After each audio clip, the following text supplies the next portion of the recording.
Hey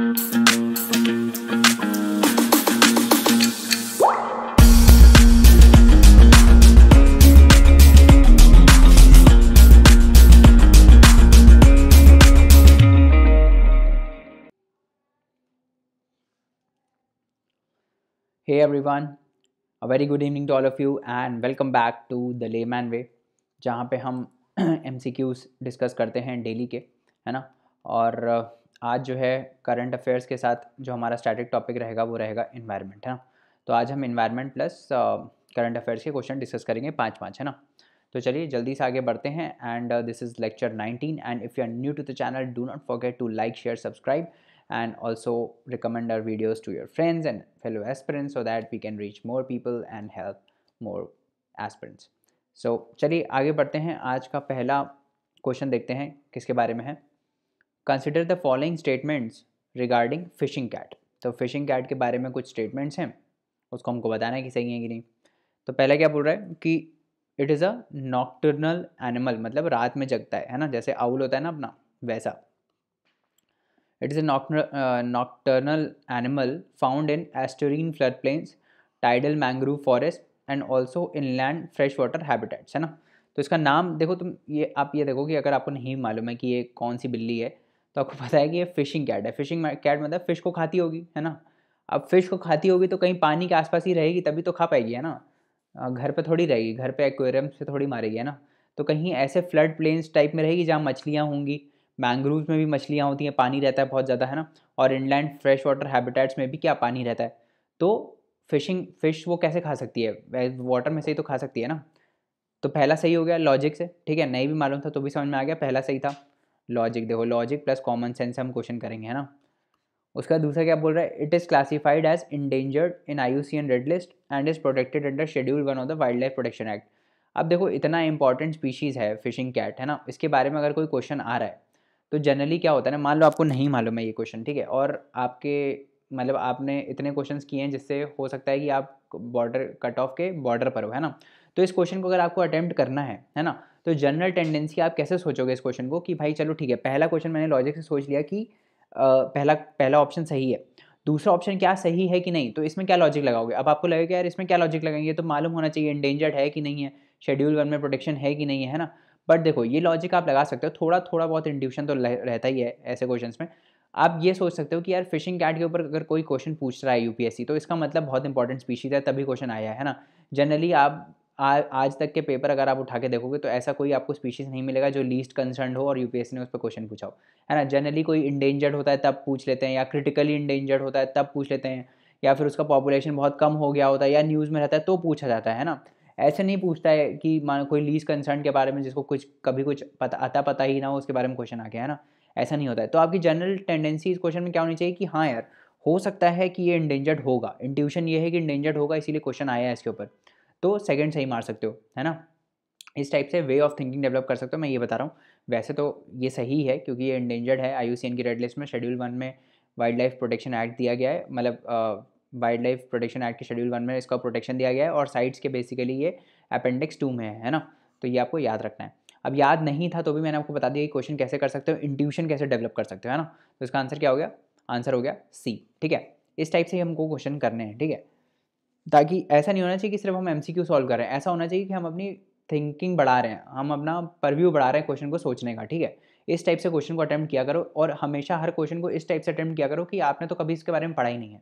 इससे क्या होता है ना, आपका लॉजिक जो है, लॉजिक सेंस जो है वो बहुत ही ज़्यादा बढ़ जाएगा, है ना। जब आप एक क्या होता है ना कि जब आपको आधी या अधूरी इन्फॉर्मेशन होती है, मान लो आपको 50% पता है और 50% नहीं पता है, तब गलत होने का चांस ज़्यादा हो जाता है। क्यों ज़्यादा हो जाता है, क्योंकि आप कॉमन सेंस भूल जाते हो लगाना, क्योंकि आपको लगता है यार आपको आपको वो करेज नहीं मिलता है कि भाई हम मारे नहीं मारे गलत ना हो जाए कहीं, ये तो मेरे को मालूम है ये वाला ऑप्शन सही है बट ये नहीं मालूम है कहीं गलत ना हो जाए, तो उसने क्या इंसान डर जाता है। तो प्रीलिम्स में ना डरना नहीं है, पहली बात है ना, प्रीलिम्स के पेपर में डरना मत बिल्कुल भी। प्रीलिम्स में बिंदास एकदम फियरलेस होकर पेपर देना और रिस्क लेना पेपर में, तभी पेपर क्लियर होगा, है ना। नहीं तो ऐसे क्वेश्चन छोड़ दोगे ना कि भाई अरे ये तो पता नहीं है, तो ऐसे तो बहुत ऐसे क्वेश्चन होंगे जो ऐसे छोड़ के चले आओगे, है ना, फिर नहीं हो पाएगा, है ना। तो ऐसे क्वेश्चन को अटेम्प्ट करना है, ठीक है। फिशिंग कैट समझ में आ गया, दोनों सही हैं, ठीक है। आगे बढ़ते हैं। Global cyber security index is release by, अब मान लो ये UPSC में क्वेश्चन आ जाता है, global cyber security index is release by, है ना, और आपने पढ़ा ही नहीं है कभी कि कौन रिलीज़ करेगा, पता ही नहीं है, सुना ही नहीं है। तो ऑप्शन देखो फिर, पहला ऑप्शन क्या है, वर्ल्ड बैंक, दूसरा क्या है, इंटरनेशनल मॉनेटरी फंड, ठीक है, तीसरा क्या है, इंटरनेशनल टेलीकम्युनिकेशन यूनियन, चौथा क्या है, यूनाइटेड नेशन सिक्योरिटी काउंसिल, ठीक है। अब देखो इस जो इन जो ऑप्शन हैं उसमें क्या समझ में आ रहा है, वर्ल्ड बैंक रिलीज़ करेगा क्या ग्लोबल साइबर सिक्योरिटी इंडेक्स? नहीं करेगा, वर्ल्ड बैंक का ये काम ही नहीं है, बैंकिंग का काम है उसका, क्यों ये साइबर सिक्योरिटी के फील्ड में ही आएगा, जनरली नहीं करेगा। दूसरा, IMF is also a financial institution, है ना, अपनी मेंबर कंट्रीज़ को बेचारा लोन प्रोवाइड करता है ना, वहाँ पे अगर किसी को डेफिसिट फेस कर रहा होता है, कोई बैलेंस ऑफ पेमेंट्स है, तो उनको लोन प्रोवाइड करता है ये। साइबर सिक्योरिटी के फील्ड से तो ये डील ही नहीं करता। पहला हट गया, दूसरा हट गया, ठीक है। तीसरा हो सकता है इंटरनेशनल टेली कम्युनिकेशन यूनियन, है ना, टेली कम्युनिकेशन हो सकता है, टेली कम्युनिकेशन यूनियन ने रिलीज़ किया हो, क्योंकि भाई कम्युनिकेशन है, कम्युनिकेशन में साइबर सिक्योरिटी आ जाएगी कहीं ना कहीं से, है ना, तो ये हो सकता है टेली कम्युनिकेशन, ठीक है। तीसरा क्या है, यूनाइटेड नेशन सिक्योरिटी काउंसिल। अब यूनाइटेड नेशन सिक्योरिटी काउंसिल क्या करता है, ये तो बहुत ही फेमस है, क्या करता है, ग्लोबल सिक्योरिटी इंश्योर करता है। कौन सी वाली सिक्योरिटी, जैसे एक कंट्री दूसरे पे अटैक कर दे, इस टाइप की सिक्योरिटी इंश्योर करता है ना, साइबर सिक्योरिटी से डील नहीं करता यूएनएससी, है ना। तो ये भी जनरल टेंडेंसी है कि ये गलत हो सकता है ना। तो सबसे बेस्ट ऑप्शन इसमें आपको क्या लग रहा है, कौन सा global cyber security index release कर सकता है? मेरे को तो सी लग रहा है ना, टेली कम्युनिकेशन से रिलेटेड है, कम्युनिकेशन में ज़्यादा से साइबर सिक्योरिटी का इशू आता है ना, तो सी हो सकता है ITU रिलीज़ करे। And this is also a specialize agency of United Nations, है ना। तो जितनी भी स्पेशलाइज एजेंसी है ना यूनाइटेड नेशंस की, उन सबको आपको पता होना चाहिए, जितने भी 20 या जितनी भी हैं, WMO हो गया, है ना, ये सारी जो ऑर्गेनाइजेशन हैं, जो स्पेशलाइज एजेंसी है, वो सब आपको मालूम होनी चाहिए, ठीक है, ये ध्यान रखना। इसका आंसर वैसे इसका आंसर है सी, है ना, इंटरनेशनल टेली कम्युनिकेशन यूनियन, ठीक है। आगे बढ़ते हैं। Nairobi declaration recently seen in news is related to. पहला क्या बोल रहा है, इन्वायरमेंटल पॉल्यूशन से रिलेटेड है, क्लाइमेट चेंज से रिलेटेड है, डिजास्टर रिस्क रिडक्शन से रिलेटेड है, transition to net zero carbon emission economy से रिलेटेड है। तो देखो ये सारे ऑप्शंस क्या हैं, अगर आपने नहीं पता है नायरोबी डिक्लेरेशन तो मुश्किल है कर पाओगे, क्योंकि सारे ऑप्शंस जो हैं वो फ्रीक्वेंटली न्यूज़ में रहते हैं। इन्वायरमेंटल पॉल्यूशन, क्लाइमेट चेंज, है ना, नेट जीरो, ये सब न्यूज़ में ही रहता है, डिजास्टर रिस्क रिडक्शन, तो थोड़ा बहुत आपको पता होना चाहिए। तो नायरोबी डिक्लेरेशन बेसिकली साइन हुआ था सेंडाई फ्रेमवर्क को इम्प्लीमेंट करने के लिए, कहाँ पे, अफ्रीका में, है ना, नायरोबी अफ्रीका में, है ना। और ये सेंडाई फ्रेमवर्क किससे डील करता है, सेंडाई फ्रेमवर्क डील करता है डिजास्टर रिस्क रिडक्शन से, है ना, डिजास्टर रिस्क रिडक्शन से। तो आंसर क्या हो जाएगा, सी हो जाएगा, डिजास्टर रिस्क रिडक्शन। ये आपको थोड़ा पता होना चाहिए, थोड़ा बहुत आइडिया होना चाहिए, तभी कर पाओगे। आगे बढ़ते हैं। ये भी न्यूज़ में रहता है, mains agreement sometime seen in news involves which of the following countries. तो किसके बीच में, अभी रिसेंटली भी आपने देखा होगा, दिसंबर की न्यूज़ फॉलो कर रहे होगे तो पेपर वेपर में पढ़ते होगे कि भाई USA ने बोला है रशिया से कि आप जो यूक्रेन की बॉर्डर पर ट्रूप्स हैं उनको हटाइए, है ना। तो बेसिकली रशिया और यूक्रेन के बीच में पीस इंश्योर करने के लिए ये एग्रीमेंट साइन हुए थे, है ना। तो कौन सी दो कंट्रीज इन्वॉल्व हैं इसमें, रशिया एंड यूक्रेन, है ना। तो ये एग्रीमेंट जो साइन हुआ था वो रशिया और यूक्रेन के बीच में सीज़ फायर एग्रीमेंट टाइप का है ना, कि भाई आप अपने ट्रूप्स हटाओ, हम अपने ट्रूप्स हटाएंगे, है ना। तो इस टाइप से, है ना। इसके बाद आगे बढ़ते हैं। Consider the following statements regarding law commission of India. तो लॉ कमीशन के बारे में कुछ स्टेटमेंट्स दी गई हैं। पहला क्या है, it is a statutory body which works as an advisory body to the ministry of law and justice. तो पता नहीं कितनी बार ये बताया होगा कि लॉ कमीशन ऑफ इंडिया क्या है, क्या ये स्टैट्यूटरी है? नहीं भाई, स्टैट्यूटरी नहीं है, ना ही ये कॉन्स्टिट्यूशनल बॉडी है, ये एक एग्जीक्यूटिव रेजोल्यूशन से बनती है, हर 3 साल में एक बार इसको बनाया जाता है, ठीक है। तो स्टैट्यूटरी बॉडी नहीं है, किसी एक्ट के थ्रू नहीं बनी है, ठीक है। बट अब यही कैच है इसमें, ये इंडिपेंडेंट इंडिया की हम बात कर रहे हैं, लॉ कमीशन ऑफ इंडिया जो अभी at present law commission of India है उसकी हम बात कर रहे हैं यहाँ पे, तो वो कोई स्टैट्यूटरी बॉडी नहीं है, ठीक है। तो पहला ऑप्शन गलत हो गया। अगर पहला ऑप्शन आपने गलत कर दिया तो बाकी ऑप्शन देखने की ज़रूरत ही नहीं है, क्योंकि पहला अगर आप गलत कर देते हो तो A, C और D हट गया तुरंत, तो आंसर आ गया आपका B, ठीक है। बट आगे हम पढ़ लेते हैं अपने इन्फॉर्मेशन के लिए। It was first establish during the British Raj era in 1834 by the chartered act of 1833। अगर आपको ये नहीं मालूम था ना पहला कि ये स्टैट्यूटरी बॉडी नहीं है, तो आप पक्के से ये क्वेश्चन गलत कर देते, क्योंकि दूसरा क्या बोल रहा है कि it was first established during British Raj in 1834 by charter act of 1833, जो कि सही है। लॉर्ड मैकॉले इनके पहले चेयरमैन थे। ये बेसिकली उस टाइम जब बनी थी तो इन्होंने आईपीसी के जो भी आईपीसी के रूल्स हैं, क्रिमिनल प्रोसीजर कोड के रूल्स हैं, सीआरपीसी के, इन सबको फ्रेम किया था। उस टाइम ये चार्टर एक्ट ऑफ 1833 से बनी थी। तो आपको लगा होगा यार स्टैट्यूटरी बॉडी तो किसी एक्ट के थ्रू बनती है ना, और ये तो चार्टर एक्ट ऑफ 1833 के साथ बनी है, तो इसका मतलब 1 और 2 तो सही है ना। बट वहीं आप गलत कराओगे, है ना। तो ये आपको मालूम होना चाहिए कि इंडिपेंडेंट इंडिया में बेसिकली जो लॉ कमीशन ऑफ इंडिया है वो जो है बेसिकली एग्जीक्यूटिव रिजोल्यूशन से बनी है ना। तो पहला ऑप्शन गलत हो गया। तीसरा क्या है, recommendations of the commissions are not binding on the government, तो ये भी सही है ना। इसकी ये एडवाइजरी बॉडी है ना। पहला ही ऑप्शन क्या है, एडवाइजरी बॉडी है ना। तो आपको लगेगा यार कि अब आप देखो तीनों जब ऑप्शन पढ़ोगे ना, तीनों कॉन्फ्लिक्टिंग ऑप्शन है।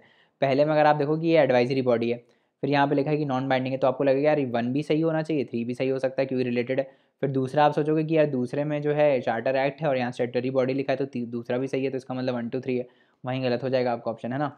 तो इस टाइप से थोड़ा बहुत याद रखना कि लॉ कमीशन जो है वो एग्जीक्यूटिव बॉडी है ना, it is not a statutory body, ठीक है। तो पहला गलत हो गया, बी ऑप्शन में हो गया।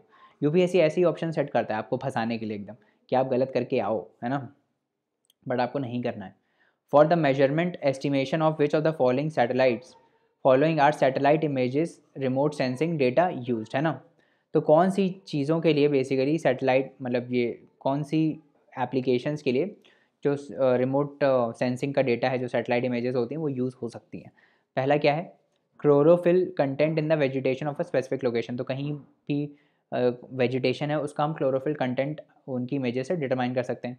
क्लोरोफिल कंटेंट आप ऐसे भी डिटरमाइन कर सकते हो, अगर भाई प्लांट बहुत हरा भरा है तो आपको पता है यार बहुत मतलब सही है, खान पान अच्छे से हो रहा है ना, तो वैसे देख के भी बता सकते हो, तो सैटेलाइट इमेजेस से भी बता सकते हो, इस टाइप से सोच सकते हो, मैं ये बोल रहा हूँ, है ना। जो बोलता है ना कि लेमैन वे थिंकिंग है वो ऐसे ही चलती है ना।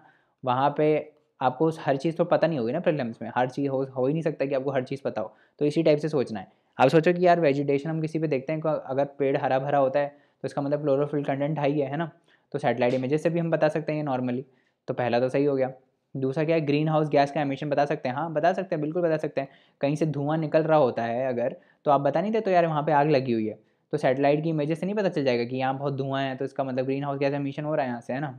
तो दूसरा भी सही है। तीसरा क्या है, land surface temperature of a specific location, ये भी आप बता सकते हो। कैसे, अगर कोई मान लो हीटर की आप फोटो लेते हो, है ना, या फिर किसी की थर्मल इमेज लेते हो, तो कभी आपने देखा है कोई थर्मल इमेज होती है, मतलब जो हीट वाली इमेजेस होती हैं, उसमें कोई एक पार्ट बहुत ही येलो येलो कलर का होगा या रेड रेड कलर का होगा, इस टाइप से, तो आप बता सकते हो उसमें कि ये हीटेड ये हीटेड रीजन है ना, क्योंकि जो बहुत ज़्यादा टेम्परेचर वाला होता है ना वो रेडिएशन से एमिट करता है ना, तो उससे पता चल जाता है जब आप फोटो लोगे ना किसी की, तो आपको पता चल जाएगा कि यहाँ से रेडिएशन एमिट हो रहा है ना। तो टेम्परेचर भी बता सकते हो आप, तो क्या हो गया, डी हो गया ऑप्शन। जनरली ऐसे क्वेश्चन के answer all of the above भी होते हैं ना, जनरली, हमेशा नहीं, फिर तो मत बोलना कि सर आपने तो बोला था सारे होते, हम तो मार के आगे गलत हो गया, नहीं भाई थोड़ा लॉजिक हमने लगाया है यहाँ पे, देख रहे हो ना, लॉजिक लगाया है तभी हम आए हैं इस 1 2 3 पे, ठीक है। तो डी इसका ऑप्शन हो गया, है ना। आगे बढ़ते हैं। 4 गैसेज दी हैं इसमें, कौन सी, कार्बन मोनोऑक्साइड, है ना, मीथेन, CH4, ओजोन दी गई है, O3 एंड सल्फर डाइऑक्साइड, है ना। क्या बोल रही है, which of the above are release into the atmosphere due to the burning of crop biomass residue. तो जो क्रॉप को बर्न करते हैं या फिर स्टबल को भी बर्न करते हैं, आपने देखा होगा दिल्ली में जितना भी एयर पोल्यूशन हो रहा है, पहले होता था, अब तो नहीं, पहले अगर जो होता था वो स्टबल बर्निंग से बोलते थे ना, 90% स्टबल बर्निंग का कॉज है, अब नहीं है। बायोमास मतलब जैसे काउडंग वगैरह को आप जलाते हो, तो उससे आपने देखा होगा स्मोक निकलता है खूब ज़्यादा, है ना। तो उससे कौन कौन सी गैसेज उसमें से निकलती हैं, देखो जो भी बायोमास वाला प्रोडक्ट होता है ना, जो भी हमारा बायोमास होता है ना, हमारा वेस्ट होता है, उन सब में न्यूट्रिएंट्स होते हैं, ठीक है। अब उसमें सल्फर भी होता है, नाइट्रोजन भी होता है ना, कार्बन भी होता है। हमारी बॉडी किससे बनी, हमारी बॉडी इन सब से ही तो बनी है, नाइट्रोजन से बनी है, कार्बन है, सल्फर है हमारी बॉडी में, है ना, ऑक्सीजन तो है ही। तो अब जब ये ऑक्सीजन से रिएक्ट करेंगे सारे सारे के सारे एलिमेंट्स, तो क्या बनाएंगे, सल्फर जब ऑक्सीजन से रिएक्ट करेगा तो सल्फर डाइऑक्साइड बनेगा, नाइट्रोजन जब रिएक्ट करेगा तो क्या बनेगा, नाइट्रोजन और कार्बन मिल के जब ऑक्सीजन से रिएक्ट करेंगे तो मीथेन बन जाएगा, है ना, ऑक्सीजन से ओजोन बन जाएगा, ठीक है। तो सारे ही ऑब्वियसली एमिट हो जाएंगे, है ना। तो carbon monoxide, methane, ozone, sulphur dioxide सब बन जाएगा, है ना। अगर जो कंबशन है, जो रिएक्शन है और कार्बन का ऑक्सीजन के साथ, वो अगर पूरा नहीं होता है, अनबर्न हाइड्रोकार्बन्स बनते हैं, तो कार्बन मोनोऑक्साइड बन जाएगा, है ना। तो सभी बन जाएंगे, सारे ही बन जाएंगे, carbon monoxide, methane, ozone, sulphur dioxide सब बन जाएगा, है ना। तो इसका आंसर क्या हो गया, इसका भी आंसर डी हो गया, है ना। सारे ऑप्शन सही हैं इसमें। आगे बढ़ते हैं। Consider the following statements. पहला क्या बोल रहा है, agricultural soils release nitrogen oxides into the environment. Soil जो होता है कौन से, एग्रीकल्चरल सॉइल, है ना। दिमाग लगाएंगे अपन, लॉजिक से क्वेश्चन करेंगे सारे, ठीक है, लॉजिक और कॉमन सेंस से, ठीक है। चलो करते हैं। पहला क्या बोल रहा है, agriculture soils release nitrogen oxides into the environment. अगर आपने बेसिक एनवायरनमेंट भी पढ़ी है, बेसिक है ना, जिसमें हम नाइट्रोजन साइकिल पढ़ते हैं, है ना, तो उसमें जब हम नाइट्रोजन साइकिल पढ़ते हैं तो इसमें हम पढ़ते हैं ना क्या, डीनेट्रीफाइंग बैक्टीरिया होते हैं। डीनेट्रीफाइंग बैक्टीरिया होते हैं जो क्या करते हैं, जो ये नाइट्रेट्स होते हैं उसको वापस नाइट्रोजन में कन्वर्ट कर देते हैं, है ना। ये हमने पढ़ा है।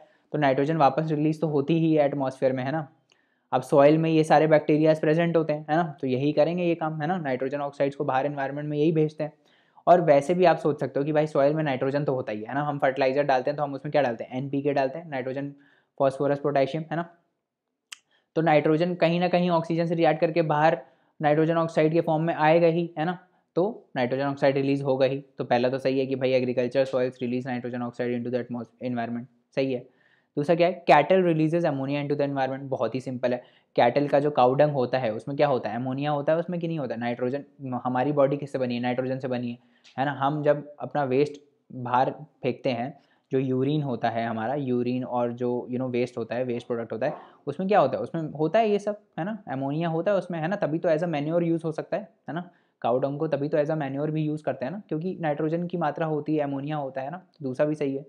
तीसरा क्या है, पोल्ट्री इंडस्ट्री, जो चिकन आप खाते हो, है ना, उसको बोलते हैं poultry industry, releases reactive nitrogen compounds into the environment. Again poultry industry क्या है, जस्ट अ मिनट,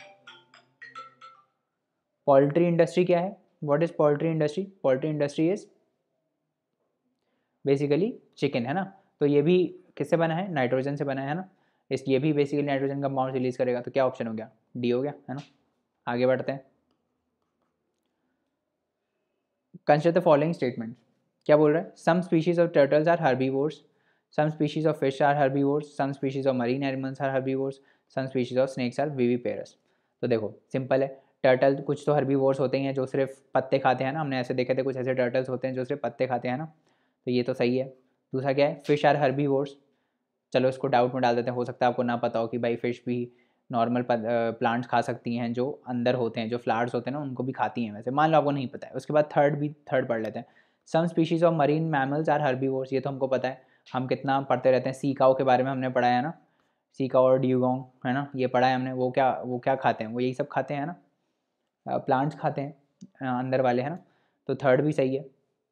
फोर्थ क्या है, some species of snakes are viviparous. Viviparous क्या होता है, जो डायरेक्टली बर्थ देते हैं, जैसे हम लोग डायरेक्टली बर्थ देते हैं, हम लोग अंडे नहीं देते हैं ना। कुछ स्नेक्स आपने देखा हो, स्नेक्स अंडे देते हैं, है ना। बट कुछ स्नेक्स ऐसे होते हैं वो जो डायरेक्टली अपने जो चाइल्ड होता है उसको लाइव बर्थ देते हैं। तो दिस इज ऑल्सो करेक्ट। तो 1, 3, 4 तो सही है। 1, 3, 4 किस ऑप्शन में है, पहला या डी ऑप्शन में, है ना। 1, 3, 4 डी ऑप्शन में, तो क्या हो गया, डी ऑप्शन हो गया ना आंसर। 2 भी सही है। कुछ फिश की स्पीशीज़ जो है वो सिर्फ प्लांट्स खाती हैं, है ना। आगे बढ़ते हैं। अब इसमें वाइल्ड लाइफ दी गई है and this is naturally found in. तो पहला क्या बोल रहा है, मशीर कहाँ मिलता है, कावेरी रिवर में। इरावदी डॉल्फिन कहाँ मिलती है, चंबल रिवर में। रस्टी स्पॉटेड कैट्स कहाँ मिलते हैं, ईस्टर्न घाट्स में। अब देखो हो सकता है कि आपको नहीं पता हो सकता है नहीं पता हो, बट इन हो सकता है मशीर आपको ना पता हो, स्पॉटेड कैट्स आपको ना पता हो, but dolphin is very famous. Dolphin अगर आपको नहीं पता है तो फिर मतलब आपने अच्छे से पढ़ाई नहीं करी है। डॉल्फिन के बारे में हर कोई पढ़ता है, गैंगेटिक डॉल्फिन के बारे में पढ़ा है ना, नेशनल एक्वाटिक एनिमल है हमारा। और गैंगेटिक डॉल्फिन कहाँ मिलती है, चंबल रिवर सेंचुरी में मिलती है कि नहीं मिलती है। तो क्या इरावदी डॉल्फिन वहाँ मिलेगी, इरावदी डॉल्फिन कहाँ मिलती है, इरावदी रिवर में मिलेगी, है ना। और कहाँ मिलेगी, नाम ही इसलिए इसका पड़ा है क्योंकि इरावदी रिवर में मिलती है ना। तो चंबल में तो नहीं मिलती है, तो दूसरा गलत हो गया। अब दूसरा गलत कर दो, पहला गया, दूसरा गया और डी भी चला गया। क्या ऑप्शन बचा, सी बचा। क्या आपको जानने की ज़रूरत थी कि मशीर कावेरी में मिलता है कि कृष्णा में मिलता है, नहीं जानने की ज़रूरत थी, है ना। बस दूसरा अगर आपको पता था तो आप भी क्वेश्चन कर देते आराम से, है ना। बट आगे के लिए आप ये याद रखो कि भाई जो मशीर है वो कावेरी रिवर में नहीं मिलता है, कावेरी रिवर में मिलता है, और rusty spotted cats eastern Ghats में मिलते हैं, है ना। तो ये थे आज के MCQs, होप आपको पसंद आए होंगे, and if you did please like share subscribe and also recommend the video to your friends, and also log on to www.telemanway.com for more such free courses. Please leave us a review. The link is in the description, and explore our YouTube. So guys, thank you so much. अगले lecture में मिलते हैं, तब तक आप पढ़ते रहिए, hard work करते रहिए, है ना। Thank you so much, bye bye and